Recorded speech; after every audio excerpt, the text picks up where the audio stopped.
I'm going to read to you today and share a message that I'm going to call it Survival Kit from While in Quarantine. We turned last few messages into a series and we're going to call it While in Quarantine. Acts chapter 27 verses 23 and verses 24. For there stood by me this night an angel of the Lord, of whom I belong and whom I serve, saying, do not be afraid, Paul. You must be brought before Caesar. And indeed God has granted you all who sail with you. Therefore take heart, men, for I believe God, and it will be just as it was told me.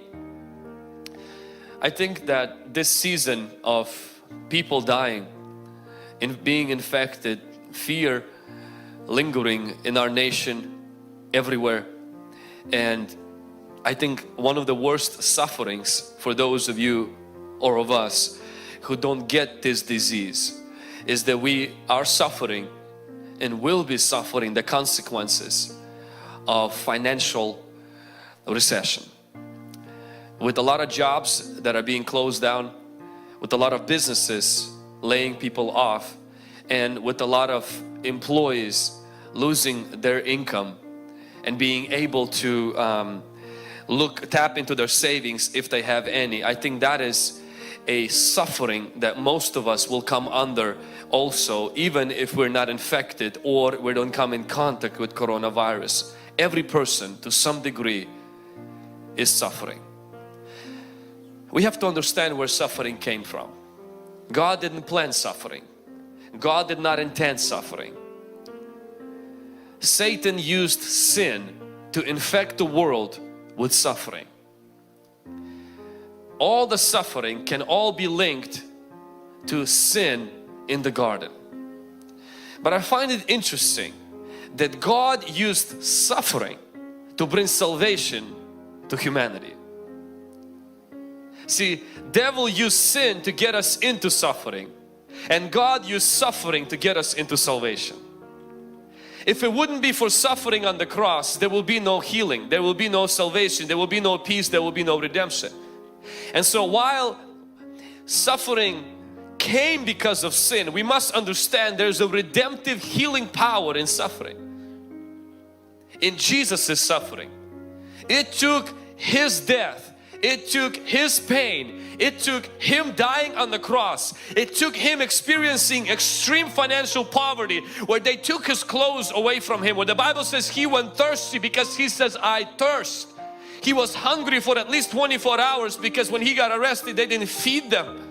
He went through abject poverty, He went through rejection, He went through isolation, He went through betrayal, and He went through abuse. He went through that suffering, and it was that suffering God used to bring redemption, salvation and healing to humanity.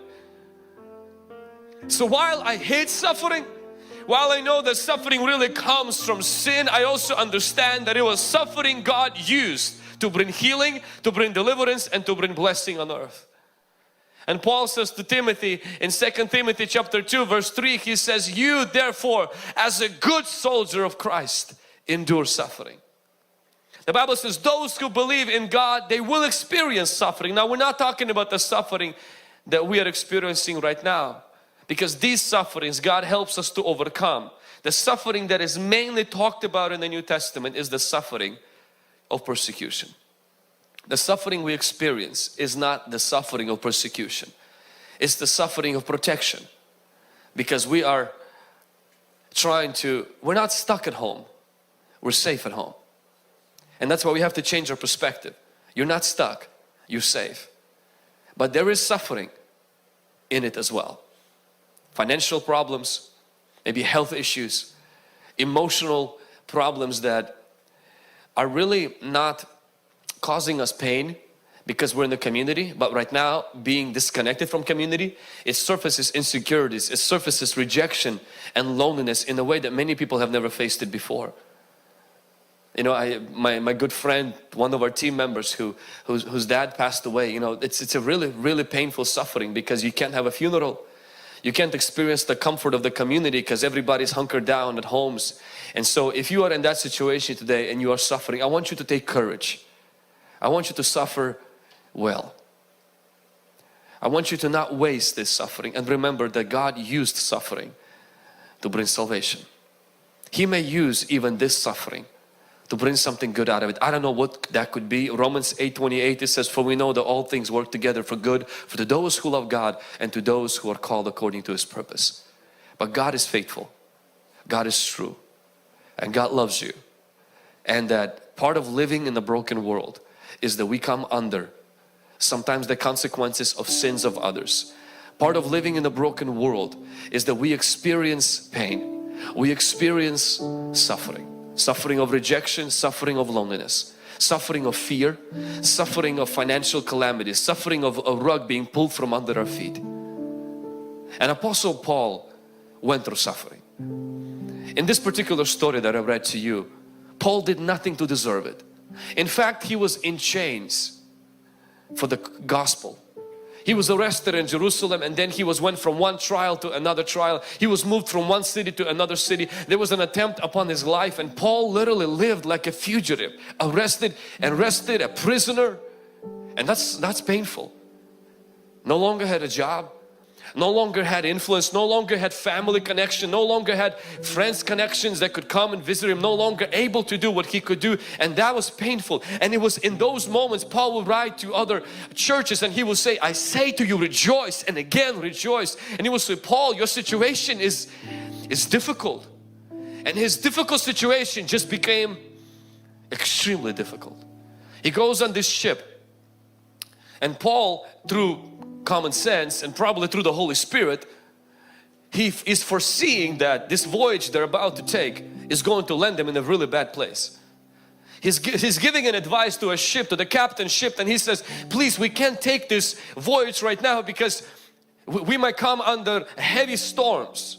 But see, when you're a prisoner, your influence is very low to influence somebody in a position of leadership. And the captain ignored the advice of Paul and went ahead in impatience to reach Rome faster. And as Paul predicted, the problem started to happen. And the Bible says for 14 days they did not see the sun. And now this pain that he went through of being a prisoner, and he's about to be tried by Caesar and Roman, things get so complicated where honestly Paul, the Bible says in here, they did this despair of life, meaning they didn't even think they're gonna make it. They didn't think they're gonna make it. People stopped eating for 14 days. People start throwing stuff overboard because honestly they were facing dead end. They're gonna die.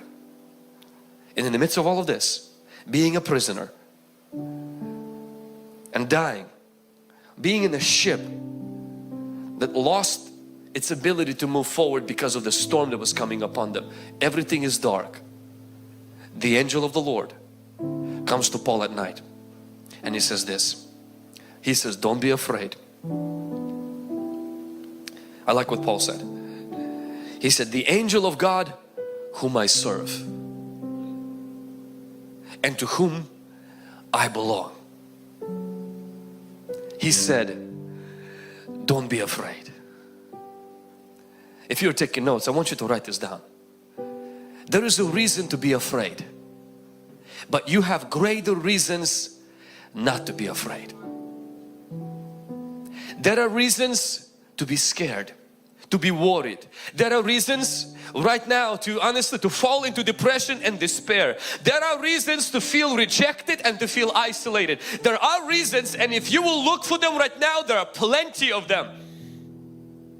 But there are reasons not to be. And you have a decision, which reason are you going to take into consideration today? The angel of the Lord comes to Paul and reminds him, Paul, you belong to me. Paul, you're serving alongside with me, and as the angel of God I was sent to serve you. And I want to tell you something, Paul, don't be afraid. You must be brought to Caesar. Meaning where you are headed to, you're gonna get there. The vision that you have, it will come true. Yes, this ship is not gonna make it to Rome, but Paul, you are gonna make it to Rome. You will see the things you believe for, Paul. You will see your family serving God. You will see healing. You will see breakthrough. You must be in front of Caesar in Rome. Therefore this ship is gonna die. This ship is gonna crash. But Paul, you're gonna still get to your destination. Paul, you must be in Rome. Book of Romans must be written. Paul, there are books need to be written to other places. You must be in Rome. This is not gonna end here, Paul. I'm an angel of the Lord and you belong to me. And I'm reminding you, if I brought you to this, I'll get you through it. You will be there. The only thing is that where you're headed to, you're not gonna get how you intended to. You planned that this ship, this little comfortable thing that you had going, this job, this idea of how you're gonna get there, Paul, unfortunately that is gonna fall away. But I want to remind you, you are still going to be in Rome. Sometimes we're so attached to our ship. Sometimes we're so attached to our ideas of how things need to be churned out and how things will be, that honestly when things are shaken from under us, we feel like our dream, our vision and the promises of God are gone. But remember, God's promise is never connected to your ship. It's connected to God. And therefore even if your ship disappears, God says, listen, you belong to me, and if I gave you a promise, I am with you. And the angel of God does not need the ship to get me to Rome. My God. Even if your idea, your dream begins to fall apart, please understand God's promise for your life will still happen. You must be brought to Caesar. Indeed, God has granted you all those who sail with you. You have a reason to be afraid. You have a reason to feel down, but you have a greater reason not to be. You belong to an angel of the Lord. You belong. There is an angel of God who encamps around those who fear God. This angel is assigned to you right now. Not only the Spirit of God lives in you, not only God is your Father, not only you were called by God to be His son and His daughter, but right now the Bible says is that the angel of the Lord, who does not need a ship to move from point A to point B, and he came to Paul, and I believe he's coming to you, and he says, fear not, I belong to you, you belong to me, and you will get to Rome, but differently. This ship won't make to Rome. That business might not make to Rome. That idea of how your family and how your finances and how your marriage is going to be, that idea might not make it. But please understand, can God offend you on your methods and still get you to your destiny and you're not gonna get offended? Can we give God that right to get us to Rome through a different means and not get attached to the things that got us to this place? I have a reason to be afraid, but I have a greater reason not to be afraid, and I choose